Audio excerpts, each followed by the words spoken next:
Hi, I'm Susan. I'm gonna be performing a postpartum assessment today. Okay, before anything else, I would wash my hands, provide privacy, and then verify the client's name and birthday. So, hi, Mrs. Smith. I'm Susan, and I'm your nurse in charge today. Can I have your name and birthday, please? Mrs. Smith, birthday. Okay, verify. So, I'm here to do a postpartum assessment on you today. First, let me check on your breast. Okay, exposing the breast. So how's your breast feeling? Do you feel it kind of full, painful? So you would check the bilateral breast first for any, it's okay if one is inverted and the other is inverted, or if there's like concave, that would be a normal variation. And also check the condition and skin color of the breast.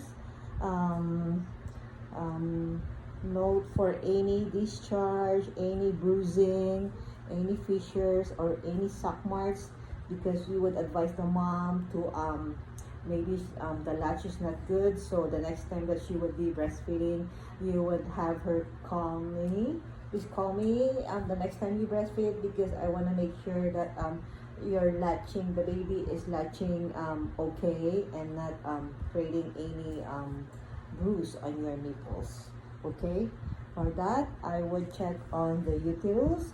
So I would expose the uterus, performing a manual inspection, wherein I would put the one hand on the lower uterine segment, and then I would, since she is maybe 1 day postpartum, so the uterus should be at the middle umbilicus, at the level of the umbilicus. So you don't want to be putting your hands over the area, because the mom is also in pain. So you would put your hand on the umbilical area and then check for the fundus. Assessment would be firm, or firm with massage, or buggy. So you don't want the uterus to be buggy. If you can look for the fundus and then try to massage it a little bit, it will be really be turning hard. So the assessment would be uterus firm or firm with massage. We don't want it to be buggy. Okay, next thing is the bladder. So you would ask, mom, when was the last time you urinated? So if mom, after postpartum, mom wouldn't be feeling the urge to urinate, so you would educate the mom to go to the bathroom every 2 or 3 hours, because it would be one cause that the uterus wouldn't be contracted because of a full bladder.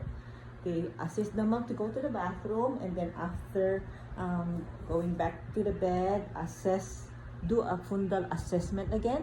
Make sure that the fundus is at the midline. Okay, we will listen for the bowels. So for normal vaginal delivery, bowel sounds should be present, unlike in this cesarean section, where sometimes most of the times there will be hyperactive bowel sounds. So you would check for the bowel sounds in a counterclockwise position. Go with the left lower quadrant, left upper quadrant, right upper quadrant, and lower quadrant. Okay, and then make sure that she would also be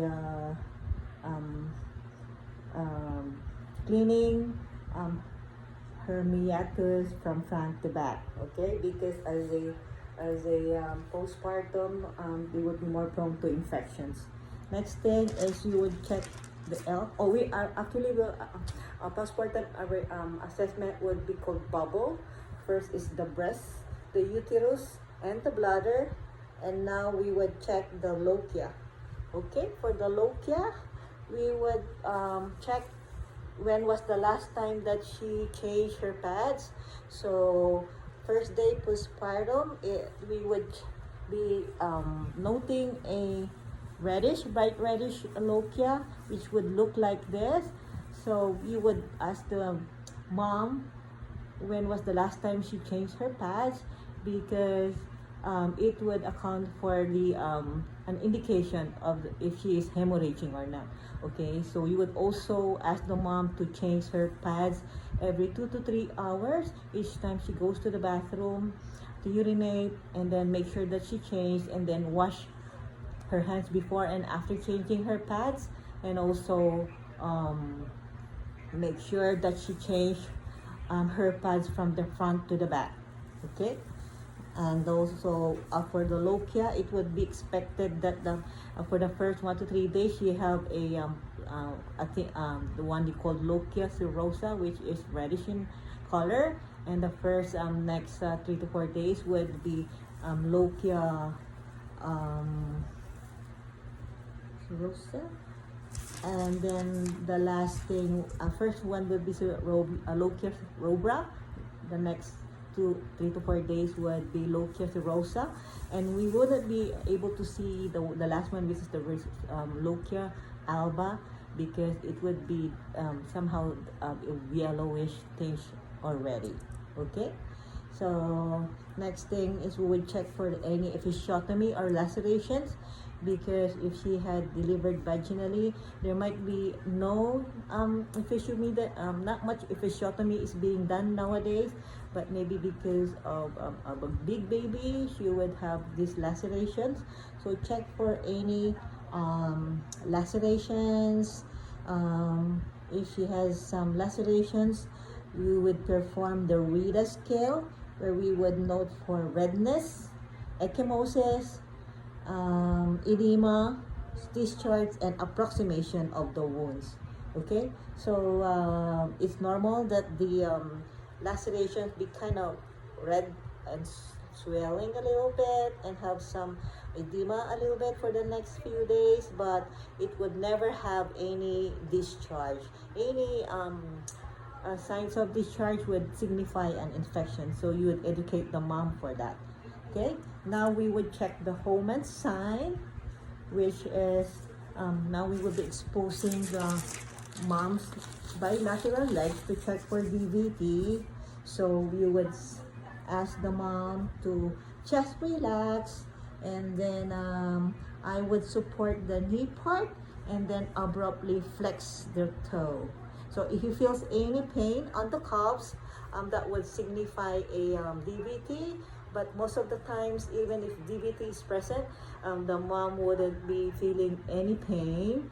So we have to be watchful of this signs though of DVT. Signs would be localized redness, swelling, and pain on one extremity. So we would also check the other extremity, support the knees part, and then sharply flex the knees. Okay, and that would be the Homan sign. We would also check for pedal pulses, make sure that it is positive too, both on bilateral foot, comparing one to the other, make sure that it's positive too and strong. Now we would assess the mom for her emotional state, make sure if she is interacting with the baby, how is her behavior with the baby, if she is taking care of the baby, calling the baby by her name.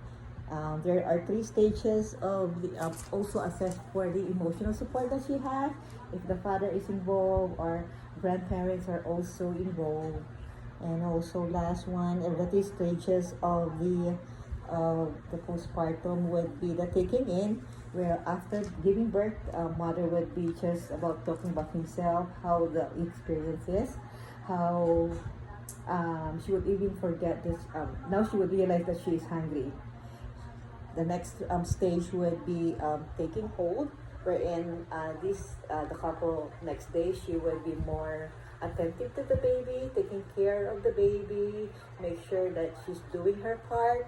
And the last one would be the letting go, where the mother at home would be able to fit into her usual role as a wife, as a mother, and to the newborn, and also if she has other kids.